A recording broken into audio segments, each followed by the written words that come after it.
was the 5th anniversary of the stimulus, something which all Republicans except for 2, Arlen Specter and Wiechert, and Susan Collins was the other one who voted for it. And Olympia Snowe, former senator. Yep. Olympia Snowe. Susan, I'm sorry. Susan Collins, Arlen Specter, Olympia Snowe. Olympia Snowe. Yeah. The 3.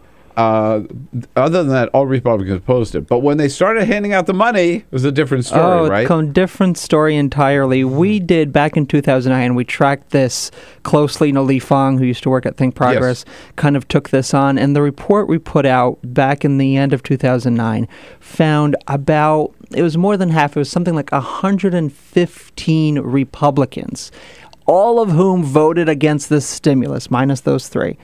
Went back home, gave out big checks, issued press releases bragging about all this money they brought back for a highway or for a courthouse. Cut the ribbon. Lots of pictures, getting all the local headlines. Of course, in D.C., they say something entirely, voted against it, voted to use the funds for something else, for deficit reduction instead of the intended purposes to stimulate the economy. And now, 5 years later, economists, I think, generally agree that A, it kept us out of a double-dip recession. It kept some 5 million people out of poverty, all of the expansion of the safety net programs. But the argument, for some reason, still rages. I think it added about 6 million job years is the official statistic there.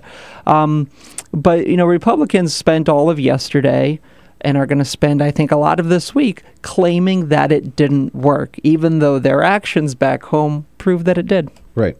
So my question is, why don't we have we're not out of the hole yet, right? Not out of the woods yet. Why don't we have a second stimulus? Well, that's the question a lot of progressive economists are asking. And the problem is that the administration lost the war on this one, that it was so caricatured as wasteful in the narrative that it really just threw out money and did nothing to help the economy. Took hold, it became the butt of late night jokes.